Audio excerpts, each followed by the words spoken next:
we are still continuing to lay down the foundations for policymaking. Before we go into technical details, we would want to spend some time on philosophical aspect of policymaking. How much the government should play a role in economic policymaking. Should policymakers be involved at all in the market economy? Okay. So those are some of the debates that have been had for as long as we can remember. There are two main schools of thought when it comes to policymaking. How much the government should play a role in policymaking, in economic policymaking. So two schools of thought. The first is classical economics. It is one of the oldest economic theories. So it is very simple and elegant. So it has been embraced, for once again, as long as we can remember. Some of the key assumptions that classical economists make about the market and market participants is that individuals are rational. Rational means that we, as individuals, we make choices, we make decisions that maximize our self-interest. That doesn't necessarily mean that we are selfish. For example, if helping people makes you happy, so then that is maximizing your self-interest. So we don't do things to hurt our self-interest. So that's what we mean by individuals are rational. So the decisions, the choices that we make are to maximize in our best interest. Another key assumption that classical economists make about the market is that the market is efficient. Okay? So there are several characteristics that we observe in an efficient market. First, market participants receive relevant information quickly. So take for example, in an efficient market, buyers know what prices are being charged by all sellers in the market. At the same time, sellers know what prices are charged by all other sellers, all other competitors in the market. Okay? So that kind of information is available to all market participants very quickly. And then another characteristics that we tend to observe in efficient market is that, once the market participants get the informations, they have the resources to process the information quickly to help them make decisions. Okay? So that's another thing that we have in an efficient market. Okay? Another features that we tend to observe in an efficient market is that market participants, after they process the information, they can act on their decisions very quickly. Okay? So because of those assumptions in an efficient market, classical economists claim that if there's any kind of deviation from the full employment, if there's any kind of undesirable outcome, it will be short-lived and it will not be too severe. So there is really no need for government intervention, because we all know that when it comes to government intervention, government action, government stabilizations, it is costly. Especially in the democratic countries like the United States, every decision goes through layers and layers of decision making. It takes time and it is costly. So classical economists claim that, if any kind of undesirable outcome can be adjusted very quickly, and there is really no need for that. There is really no need for government intervention. So that's the key finding of classical economists. It is very simple and sound and elegant, so it has been embraced by many economists and policymakers for many, many years, for many, many decades actually. So that's why before 1930s, we rarely heard policies makers talk about economic policies, because at that time most of the policies makers believe in classical economics. So they don't believe in government's role in economic policies. So they will believe in what, hands-off policies. Hands-off policy when it comes to economic affairs. And then the French word. Okay, so laissez faire, right? Okay, hands-off policies. Okay? Because classical economists believe that the market itself is an invisible hand that can, bring the outcome back to the full employment, to its desired outcome in a timely manner. But many of you probably noticed that all changed in the 1930s. So what happened in the 1930s? Yes, the Great Depression. We went through a very long and very severe period of depression. So it was very long. It started in the late 1929s and all the way through mid-1940s. And it was very, very painful and severe. At one point, the unemployment rate reached 25%.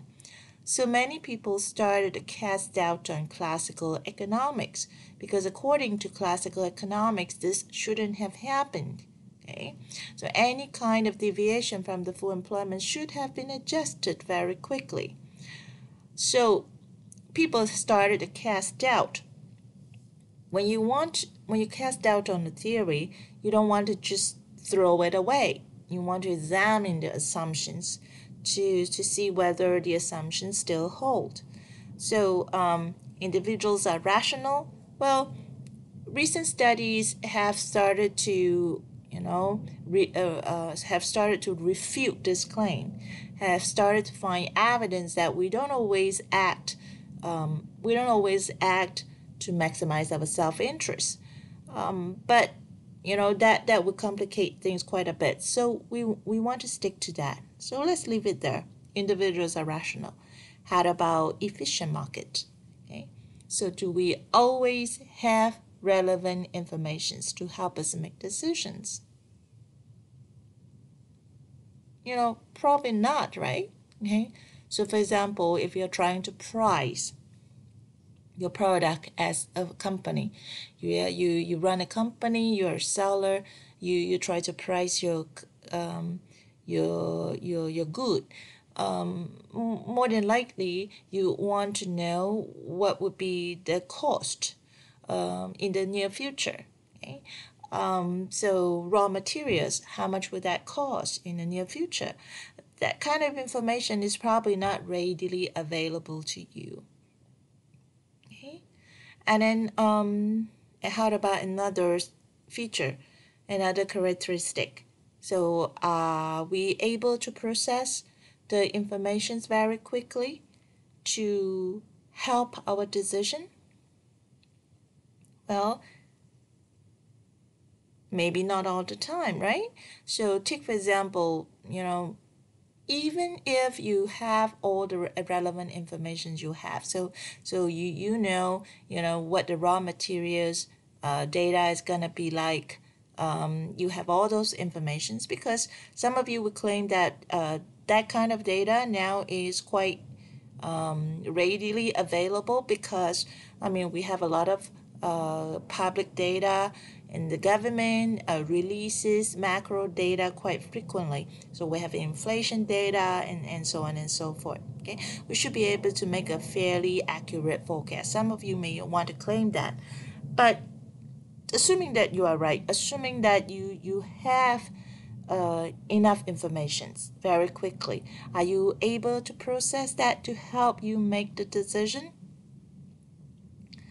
Well, probably not, right? I mean, if you run a small size or a medium sized company, how are you going to process this massive data of inflation so that you can make a good forecast of what will happen to the cost in the near future?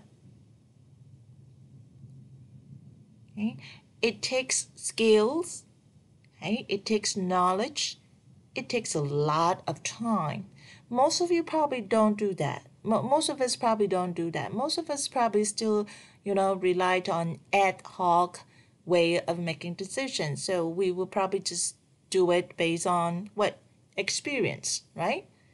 Okay, in your experience, how much will the cost, change in the next 5 months or so, right? Ad hoc, intuition, okay, and so on and so forth.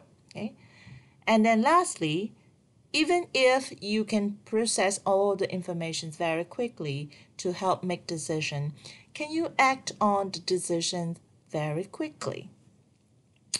Well, once again, maybe not all the time. Okay, so think about the restaurants. So for restaurants, cost of ingredients change very, very, very quickly. So prices of vegetables, prices of poultry, prices of fish goes up and down very quickly. Okay? So reasonably, okay, you would probably think that restaurants should also adjust their prices accordingly. But how often do we see restaurants adjust their menu, change their menu? Weekly? Monthly? Not really, right? Okay? Because, restaurants know that if they do that, if they change their prices, very frequently, they will turn away customers who would want to go to a restaurant who changes the menu prices every week or every month. Okay, there's a lot of uncertainty there. Okay, so that's what we coined as menu costs. So companies do not change their prices or do not change their volumes very frequently, even though they know it's probably the right thing to do, because there are costs involved in changing that kind of variables very frequently. We coined that as menu cost. It's not literally menu cost, but it also includes the cost of turning away your customers, right? And also another examples could be union. So suppose you run a company and you are very smart. You know that the economy is going downhill very soon. So the smart thing to do will be to cut costs, lay off some workers. But a lot of times companies are not able to do that because they are bound by contract. Okay? So for example, unions, they may have union contract with their workers. Okay? So that kind of thing are some of the reasons why why market participants cannot act on their decisions very quickly. So all in all, what boils down to is that the market is not as efficient as classical economists have claimed. So after the 1930s, when people started to cast doubt on classical economics, so a new economic theories emerged and very quickly gained popularity. So that is Keynesian economics, which is named after John Maynard Keynes, a British Nobel Prize winner, a very well-known economist, a very prominent economist. So Keynesian economists claim that the market is not as efficient as classical economists have claimed. There are a lot of market imperfections that we have just discussed. So because of that, an economy may stay at an undesirable equilibrium for a painfully long time. Okay? So Keynesian economists believe that there are rooms for government intervention. Whenever there is a problem in the economy, Keynesian economists believe that governments or policymakers should intervene to carry out stabilization measures. So let's look at how Keynesian economists approach an undesirable situation in an economy. Let's look at how Keynesian economists carry out stabilization policies. So here is a scenario. So what we have here is a recessionary output gap. Okay, so we have a recessionary situation. So according to Keynesian economists, what the government should do is to find a way to close the gap.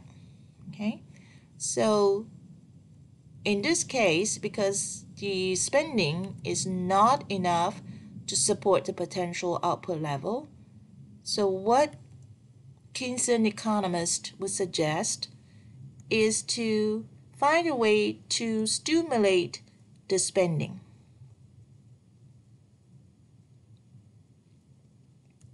Okay, so if this is done with the right amount, okay, the aggregate expenditure can be increased to the extent that we now are here. So we now have a new aggregate expenditure new aggregate expenditure function. So the cross will be here. So the equilibrium falls on the potential output level. Okay, so we have gotten rid of the gap and we are now at the potential output level. Okay, so that's how Keynesian economists would suggest policymakers to do in a recessionary situation. So this is a different framework, same situation. We have a recessionary output gap. Okay, so once again, Keynesian economists would suggest governments or policymakers to find a role to close this gap. Okay, so in this case, that is to increase the to increase the aggregate demand. Oops.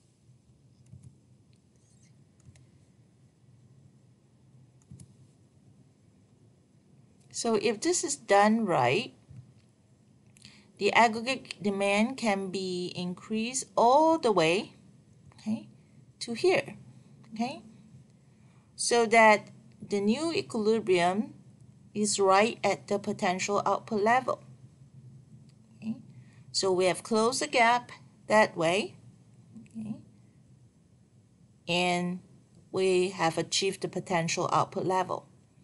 So now, why don't you think of some ways to increase the spending or the aggregate demand? Okay, get rid of this. Okay, so we have learned many of them. The government can, for example, have an income tax cut. The government can increase the government spending by building more roads. Okay? The government can also, well, not the government, but the Federal Reserve can also lower the interest rate to stimulate investment, okay? And so on and so forth.